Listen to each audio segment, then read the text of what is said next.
Vəhyə. Birinci vəhyin leksik mənası haqqında danışaq, sonra vəhy ilə bağlı digər önəmli mövzular var ki, onlara da qısa toxunacağam. Müəllif buyurur ki, Əl-vahyu i'lamun səri'un xafiyyun. Vəhy barəsində bu mənalar qeyd edib. Birinci, vəhy elamdır, yəni bir şey bildirmək, bildiriş. Vəhy bildirişdir. Bir şeyi bir şəxsə bildirirsən, buna deyirlər bildiriş. Və bunun üçün iki dənə sifət qeyd edib, xüsusiyyət qeyd edib. Bir, səri'un, sürətli şəkildədir. Yəni, bu bildiriş sürətli şəkildə həyata keçir. İki, xafiyyun, gizli şəkildə həyata keçir. Yəni, elə bir şəkildə sən məlumatı qarşı tərəfə ötürürsən ki, digərləri bundan xəbərdar deyil. Səvaun, kənə bi iməin, əv həməsətin, əv kitabətin fisir. Bu, təbii ki, bildiriş, bu işarə ilə də ola bilər, bu pıçıltı ilə də ola bilər, bu gizlində yazı ilə də ola bilər. Və sonra buyurur ki, kullu ma əlqaytəhu ilə qeyrikə fi sürətin xatifətin həttə fəhiməhu fəhvə vahyun. Deməli, hər bir şey ki, sən sürətli şəkildə qarşı tərəfə gizli olaraq bildirirsən və o da bunu başa düşür, bilir, buna deyirlər vəhy. Bu, müəllifin vəhyə verdiyi tərifidir. Deməli, vəhy nədir? Bildirişdir, sürətli şəkildə və gizli şəkildə olan bildirişdir. Rağib İsfahaniyə gəldikdə, Rağib İsfahani isə deyir ki, vəhy əl-işaratu səri'ə, sürətli şəkildə bildiriş. Burada artıq gizlilik faktı qeyd olunmayıb. Litədammənə sur'a, bəli, bu bildiriş nə olmalıdır? Sürətli olmalıdır. Yəni, hər növ bildirişə vəhy deyilmir. Vəhy sürətli şəkildə olan bildirişə deyilir. Əmrun vəhy, ey səri' sürətli işi ifadə edərkən burada görürsünüz, ərəb vəhy kəlməsindən istifadə edir. Bu da bir tərif, görürsünüz, bu təriflə artıq müəllifin tərifi arasında bir gizli faktor arasında fərq oldu. Müəllif gizli faktını da qeyd edir, lakin Rağib İsfahani gizli faktını qeyd eləmədi. Sadəcə olaraq sürətli bildirişə vəhy dedi. Və İbn Farisin verdiyi tərifə baxaq. İbn Faris buyurur ki, vahəyə aslun yədullə alə ilqa'i ilmin fi ixfəin əv qeyrihi ilə qeyrik. İbn Faris deyir ki, vəhəyə sözü bir şeyi bir şəxsə çatdırmaqdır, lakin bu fi ixfəin gizli şəkildə ola bilər, əv qeyrihi və ya aşkar şəkildə ola bilər. Baxın, bu da artıq üçüncü bir tərifdir. Birinci tərifdə, müəllifin tərifində vəhy buydu ki, bildiriş sürətli olsun, gizli olsun. Rağib İsfahani fəqət sürətli bildirişə işarə elədi, gizliyə işarə eləmədi. Ümumiyyətlə, o faktı qeyd eləmədi, faktoru qeyd eləmədi.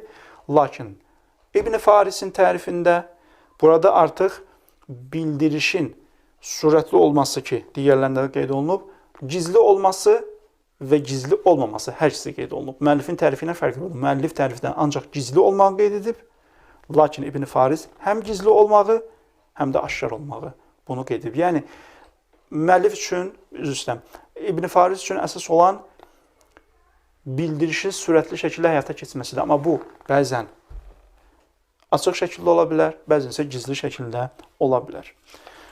Bu təriflərdən hansı düzdür? Müəllif iddia edir ki, digərlərin tərifi leksik məna olaraq, sözün etimologiyası olaraq düzdür. Ona görə İbn Farisə burada irad tutur ki, وَلَعَلَّ هَذَا التَّعْمِنْ فِي مَفْهُمِ الْوَحْيِ عِنْدَ İbn Faris كَانَ فِي أَصْلِ وَضْعِهِ. Buyurur ki, İbn Farisin bu cür kəlmənin geniş mənada tutması, ola bilsin ki, sözün o kök etibarilədir. O ilk söz necə yaranıbsa, həmin yaranan vaxt söz necə geniş mənada istifadə olunursa, ola bilsin İbn Faris o mənanı əsas tutub, o yaranan vaxtdakı o geniş mənanı əsas tutub bu cür tərif verib. Qayrə ənəl isti'məl cəə fī məkənə xafiyyə. Lakin biz istifadə formasına baxanda, yəni bayaq dediyim fakt ki, sözün kökü bir şeydir, istifadə forması bir şeydir. Deyir ki, qayrə ənəl isti'məl cəə fī məkənə xafiyyən. Lakin deyir, biz istifadə formasına baxanda görür ki, xeyr, burada bir növ nə var? Gizlilik faktoru var. Yəni, istifadədə, Quranda istifadə olunanda və ya hədislərdə istifadə olunanda vəhy sözündə o gizlilik faktoru da qeyd olunur. Yaxşı, bu ikisindən hansı düzdür? Fikrimcə, mən bu şəxsi qənaətimdir. Fikrimcə, burada İbn Farisin qeyd etdiyi məna daha tutarlı, daha əsaslıdır. Nəyə görə? Çünki Quranın ayələrinə baxanda bunu görmək mümkündür. Bunu hansı ayədə biz görə bilərik? Məryəm surəsində Allah Teala buyurur ki, Bismillahirrahmanirrahim. فَخَرَجَ عَلَى قَوْمِهِ مِنَ الْمِحْرَابِ Zəkəriyyə barəsində danışır ki, Zəkəriyyə mihrabdan çıxdı öz qövmünə tərəf. فَأَوْحَى إِلَيْهِمْ Və onlara vəhy elədi, yəni işarə elədi. أَنْ سَبِّحُوهُ بُكْرَةً وَعَشِيًّا Səhər axşam zikr edin. Burada Zəkəriyyə Peyğəmbər öz qövmünə işarə edir ki, zikri bu cür edin.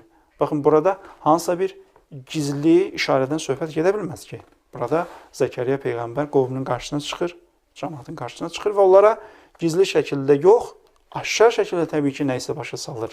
Aşkar şəkildə nəyisə onlara söz çatdırır. Burada təbii ki, gizlilikdən söhbət gedə bilməz. Fikrimcə, burada İbn Farisin dediyi bu Quran ayəsinə əsasən, yəni biz burada təkcə İbn Farisin o sözün leksik mənasına əsasən mülahizəsini nəzərə almırıq. Hətta müəllifin də dediyi kimi istifadəni də nəzərə alırıq. İstifadəni də nəzərə alanda gördüyünüz kimi bu ayə bizə göstərir ki, vəhiy nə olur? Quranın özündə belə bu hər iki mənada istifadə olunur. Yəni vəhiy bəzən açıq ola bilər, bəzən gizli ola bilər. Bəli, əgər müəllif vəhiy barədə Peyğəmbərə nazil olan vəhiy nəzərdə tutursa, o düzdür. Əgər bizim bəhsimiz Peyğəmbərə nazil olan vəhiydirsə, o təbii ki, Peyğəmbərə nazil olan vəhiy ancaq gizli şəkildə olur.